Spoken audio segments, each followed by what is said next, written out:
할렐루야. 아멘. 우리 지금 주일마다 예수님의 비유를 통해 우리에게 주시는 말씀 우리가 함께 나누고 있는데요. 지난주 말씀 기억하시지요? 좋은 땅 만들기. 우리가 좋은 땅을 만듭시다. 그래서 말씀 가운데 100배의 결실을 맺읍시다 하면서 그렇게 4가지 땅의 비유를 함께 나눴었는데, 우리 한번 좌우의 분들, 앞뒤의 분들 누가 오셨는지 보면서 좀 인사 나눕시다. 좋은 땅 만듭시다. 땅 잘 만들고 계시지요? 예. 좋은 땅, 또 풍성한 열매 맺을 수 있기를 축복합니다. 예, 오늘 본문 말씀 마태복음 20장이지요.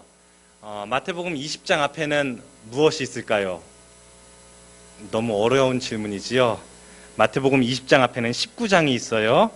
예, 19장의 말씀에 보면 이런 내용이 있습니다. 예수님께서 하나님 나라 또 영생에 대해서 가르쳐 주셨어요. 그래서 어린아이들이 내게 오는 것을 금하지 말라 말씀하시면서, 하나님 나라는, 천국은 이 어린아이들처럼 전적으로 하나님을 신뢰하며 받아들이는 자들, 특별히 여기서 어린아이는 젖먹이 아이들을 뜻해요. 엄마를 의지하고 신뢰하는 그 아이처럼 그렇게 하나님을 신뢰하며 받아들이는 자들의 것이다.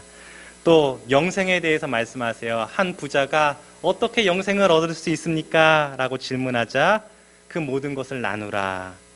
물질이 아닌, 사람이 아닌 오직 주님만을 섬겨야 함을 가르칩니다.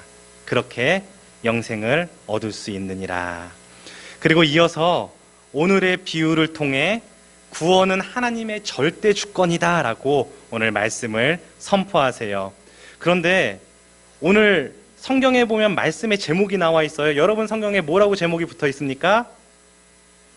예, 제 성경에는 포도원의 품꾼들이라고 마태복음 20장 제목이 적혀 있어요. 다른 성경도 제가 한 3종류 찾아봤는데 포도원 품꾼, 포도원 일꾼들, 이런 제목이 붙어 있어요. 그래서 이 비유를 접할 때면 자연스레 누구에게 초점이 가지요? 품꾼들, 포도원의 일꾼들에게 초점이 맞춰지는 듯합니다. 그러나 오늘 말씀의 비유 1절 말씀에 보면 천국은 마치 집 주인과 같다라고 선포하죠. 우리 1절 말씀 같이 한번 읽어볼까요? 1절 시작. 천국은 마치 품꾼을 얻어 포도원에 들여보내려고 이른 아침에 나간 집 주인과 같으니. 아멘. 천국은 마치 누구와 같다고요? 집 주인과 같다라고 그렇게 선포합니다. 그러므로 오늘 비유는 뭐에 관한 거예요? 천국은 마치 천국에 관한 비유이며, 이 비유의 중심, 주인공 누구지요? 바로 집주인이다. 그래서 굳이 말씀의 제목을 좀 바꾸자면 포도원 주인이 더 맞는 제목이 아닐까 생각합니다.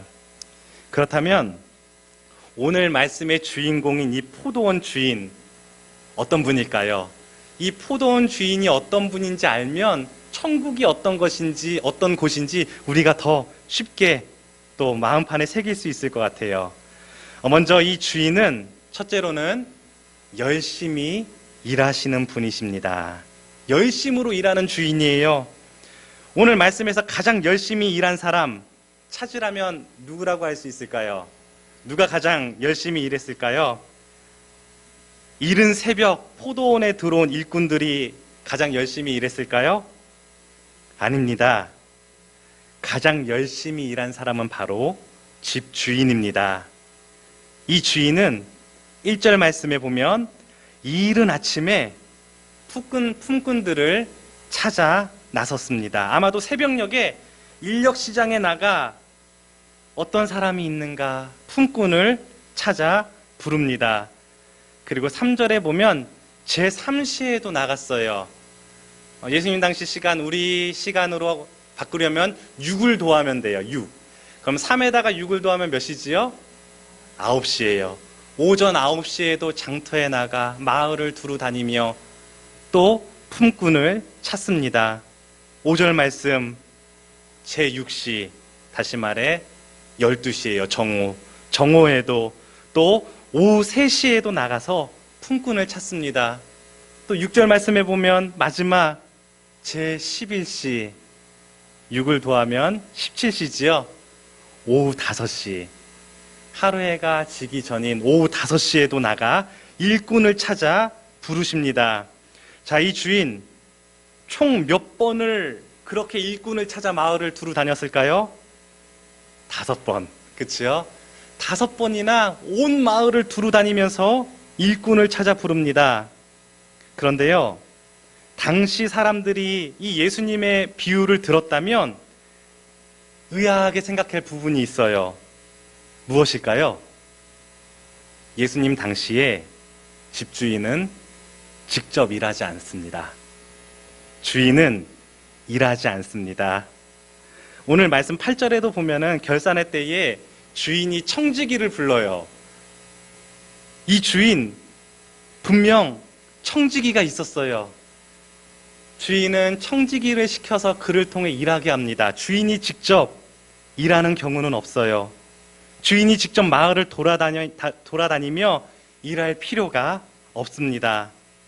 더군다나 정오 12시부터 오후 3시까지는 일꾼들마저 쉬는 그런 가장 더운 시간입니다. 그런데 오늘 예수님은 말씀하십니다. 천국은 마치 열심히 품꾼을 찾는, 쉬지도 않고 그렇게 직접 그들을 찾아 나서는 주인과 같다. 그렇습니다. 천국은 우리의 노력, 자격, 열심으로 얻는 것이 아닌 저와 여러분을 찾으시는 하나님의 열심 가운데 우리에게 주시는 은혜인 줄 믿습니다. 그리고 우리 주님께서는 그렇게 지금도 잃어버린 자들을 찾으시며 쉬지도 주무시지도 않습니다. 나를 위해서 그렇게 열심으로 일하시는 주님, 나보다 더 열심으로 나와 함께 하시길 원하시는 주님, 우리 모두 주님 앞에, 그 주님의 열심 앞에 감사할 수 있기를 축복합니다. 또한 우리도 그 열심을 따를 수 있기를 소망합니다. 아멘. 우리 두 번째로는 이 주인은 긍휼이 풍성하신 분이십니다. 긍휼이 풍성하신 분이세요. 오늘 말씀의 품꾼들은 하루를 벌어 하루를 살아갈 수밖에 없는 그런 사람들이었습니다. 그들은 새벽 인력시장에 나가 누군가 나를 불러주기를 아주 애타게 고대하며 기다립니다. 이 부름에 나의 선택은 없어요. 그저 주인이 불러주기만을 기다릴 뿐입니다. 오늘 말씀의 포도원 주인, 이른 새벽 그렇게 살아가기 위해, 다른 표현으로는 생계를 위해, 또 살기 위한 생명을 위해 그렇게 기다리는 이들을 택하십니다. 이는 전적인 주인의 선택이었습니다. 그리고 오전, 오후 여전히 길에서 방황하며 일자리를 찾지 못해 놀고 있는 그 모든 자들을 부르셨어요. 심지어 해가 지기 1시간을 남겨놓고도 여전히 일을 찾지 못한 자들을 부르십니다. 당시에는 많은 이들이 질문했을 거예요. 왜 주인은 이처럼 열심히 일만 하고 있습니까? 왜 주인이 이렇게 열심히 일해요? 왜 주인은 굳이 1시간 남겨놓고 일꾼을 찾아 포도원에 부르셨을까요? 참으로 합리적이지 못합니다. 1시간 남겨놓고 일꾼을 쓰다니 합리적이지 못해요. 계산도 잘 못하고 참 그 주인은 사람 부릴 줄도 모르는 주인입니다. 이처럼 말할지 모릅니다.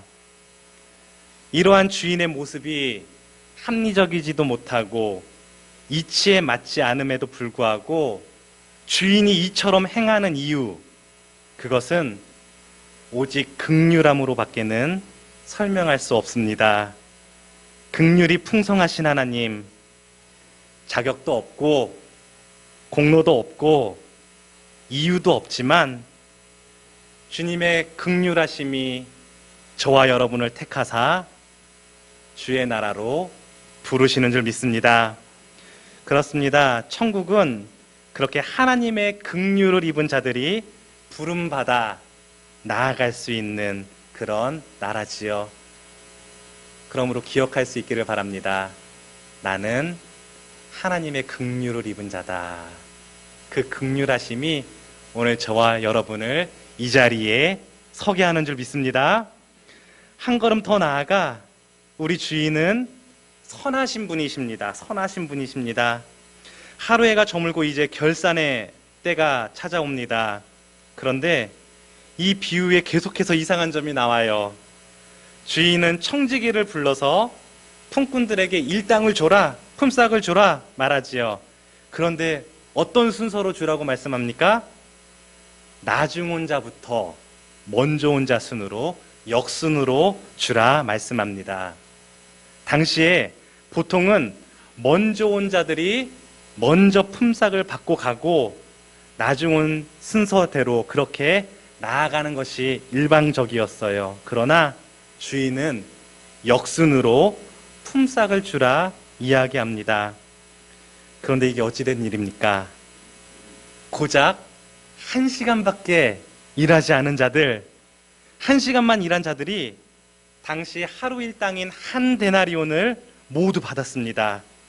그리고 오후 3시, 또 12시, 오전 9시 그렇게 포도원에 들어온 모든 자들도 한 데나리온을 받았습니다.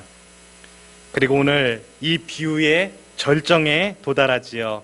이른 새벽부터 포도원에 들어와 일한 일꾼들, 그들의 마음은 어땠을까요? 여러분이 그 이른 아침부터 포도원에 들어가 일한 일꾼이라면 마음이 어떨까요? 기대 반, 의심 반으로 가슴이 뛰기 시작했을 겁니다. 앞에 모든 자들이 한 데나리온을 받았는데 우리도 한 데나리온을 받게 될까? 나는 이른 새벽부터 일했는데 나는 저들보다 더 받아야 되지 않을까? 당연히 배로 받아야지. 자신들이 시나리오를 쓰기 시작합니다. 그러나 이른 새벽부터 포도원에서 일한 자들도 똑같이 한 데나리온을 받습니다. 당연히 그들에게는 주인에게 불만과 불평이 생겼을 것입니다. 그들은 처음 주인을 만나 긍휼함을 입어 한 데나리온을 약속받고 일을 시작했습니다. 그들은 긍휼함을 입은 자들이에요. 그리고 약속을 받은 자들이었습니다. 그리고 약속을 이루었음에도 불구하고 불평합니다. 그리고 주인은 불평하는 자들에게 15절 말씀 이렇게 말씀하죠. 15절 같이 한번 읽어볼까요? 시작.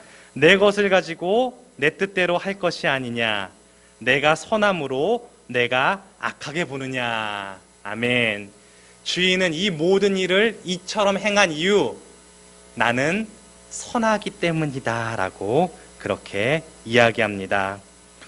그런데요, 주인은 왜 굳이 이처럼 쓸데없는 분란을 일으켰을까요? 먼저 온 자들에게 약속한 대로 한 데나리온씩 먼저 주고 보내고, 그리고 나중 온 자들에게도 야, 너희도 수고했어, 한 데나리온 받아 하면서 이처럼 순서대로 나눠줬다면 모두가 기쁘고 행복하고 또 그 주인의 선하심을 감사했을 텐데 왜 굳이 품삯을 역순으로 그것도 똑같이 주시며 주인의 선하심을 이야기하는 것일까요? 그것은 모두가 주인의 선하심을 알게 하시기 위함입니다. 그 자리에 있는 모든 이들이 주인의 선하심의 그 은혜를 목격하게 하시기 위함입니다. 그렇습니다. 세상의 가치와 판단, 세상의 기준과 정의가 아닌 천국은 그렇게 선하신 하나님의 은혜가 기준이요 하나님의 정의가 이루어지는 나라임을 선포하십니다. 우리의 기준, 가치, 판단이 아닌 하나님의 은혜예요. 그리고 하나님의 정의가 역사하는 나라입니다. 우리는 모두 하나님 앞에 똑같은 죄인들입니다. 그 누구도 자신의 열심을 자랑할 수 없는, 누가 더 낫고 누가 그보다 못한 그런 존재가 아닌, 우리 모두 선하신 하나님의 은혜, 그 은혜 없이는 살아갈 수 없는 그런 연약한 존재들입니다. 그러므로 우리 모두 선하신 하나님, 그 하나님의 은혜로 지금 여기 서 있음을 기억하며 감사할 수 있기를 축복합니다.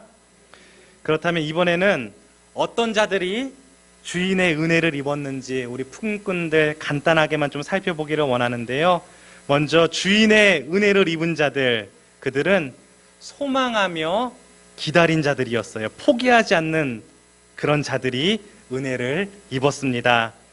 오늘 말씀에 이른 아침부터 자신을 택하여 불러주기를 간절히 바라며 소망 가운데 기다린 자들이 있었습니다.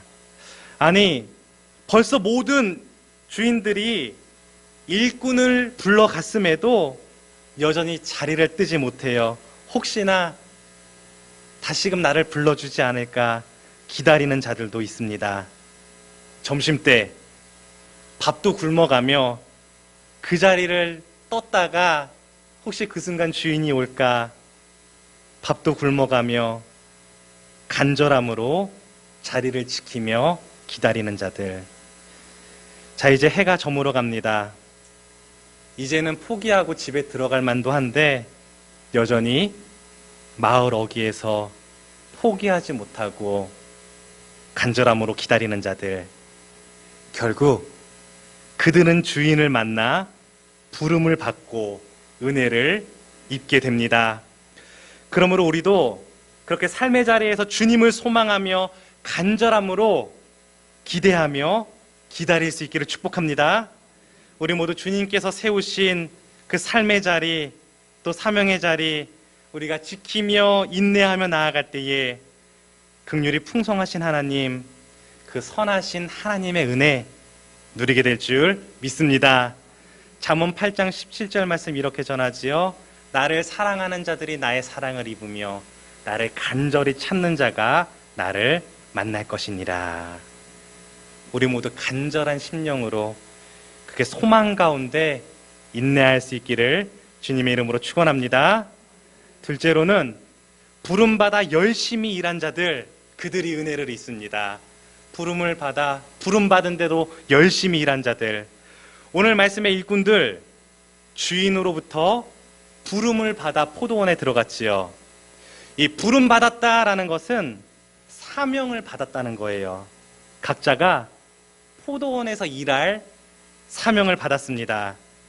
일할 수 있다는 것 얼마나 감사인지요. 그런데요, 저와 여러분도 그렇게 부름받은 줄 믿습니다.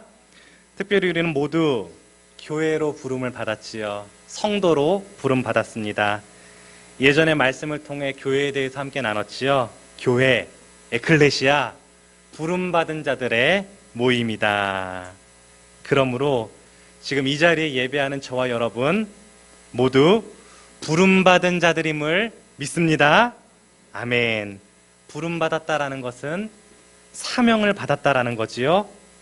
포도원에서 일할, 교회 공동체 가운데 예배하며 섬길 수 있는 사명을 받았습니다.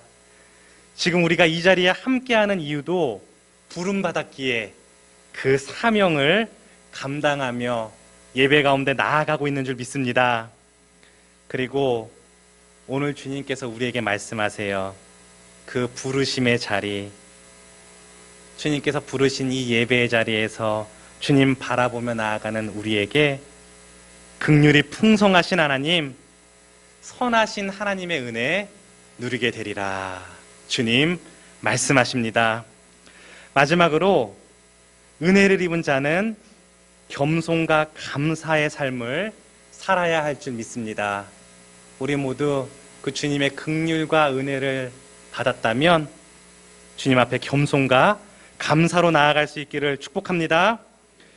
오늘 말씀, 이른 새벽에 긍휼을 입어 포도원에 들어간 자들, 그들은 자신들이 누구보다 열심히 일했음을, 그 누구보다 열심으로 일했다라고 그렇게 이야기합니다. 그러면서 다른 이들이 받은 그 은혜를 시기하고 질투합니다.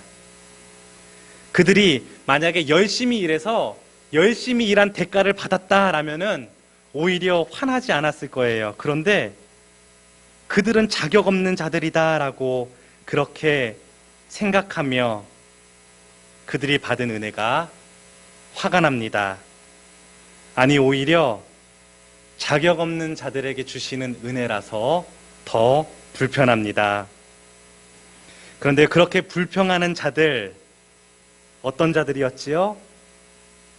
그들은 그 누구보다 일찍, 그 누구보다 먼저 주인의 긍휼을 입은 자들이에요. 그 누구보다 먼저 주인의 은혜를 누리고 있던 자들이었습니다. 이미 그들은 주인의 긍휼과 은혜 가운데 거하고 있으면서 그럼에도 불구하고 감사하지 못합니다. 저는 오늘 말씀, 이 이른 아침부터 일한 자들의 모습을 보며 저의 모습을 보게 됐습니다. 이 이른 아침부터 일한 자들의 모습이 어쩌면 저와 같은지 주님 앞에 저의 연약함을 회개하며 기도하며 그렇게 말씀을 준비했는데요. 이미 주님의 긍휼을 입어 그 은혜를 누리며 또 지금까지도 그렇게 그 은혜로 살아가고 있음에도 때론 나만 힘든 것 같고 나만 혼자인 것 같고 왜 그렇게 억울한 건 많은지 생각될 때가 많았습니다. 사명의 자리에서 이른 아침부터 혼자만 열심히 일한다 그렇게 착각하며 교만한 가운데 감사하지 못했던 저의 연약함을 보게 되었습니다.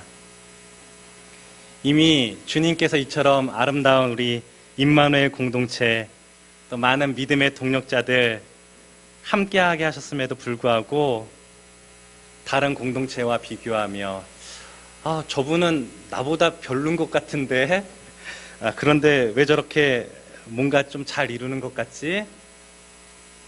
그들이 받은 은혜를 불평했습니다.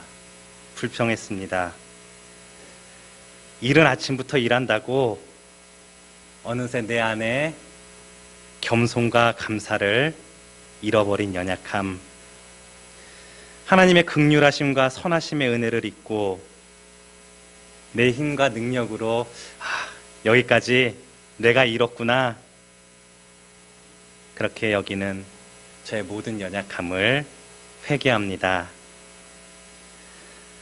오늘 말씀의 마지막 이렇게 끝나죠. 우리 16절 말씀 같이 한번 읽어볼까요? 16절 시작.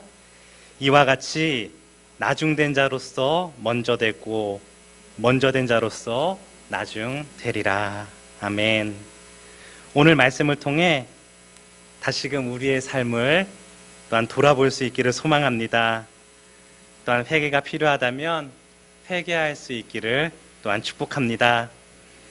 지금도 우리의 삶의 자리에 나보다 열심으로 일하시는 주님이 계심을 우리가 바라보며 나의 열심이 아닌 하나님의 열심이 나를 찾았고 하나님의 긍휼하심이 나를 부르셨으며 하나님의 선하심이 나를 구원하셨음을 기억하며 오늘도 우리 모두 부르심의 자리에서 그렇게 소망 가운데 겸손과 감사로 사명 감당하는 저와 여러분 우리 임마누엘 공동체가 될 수 있기를 주님의 이름으로 축원합니다. 아멘.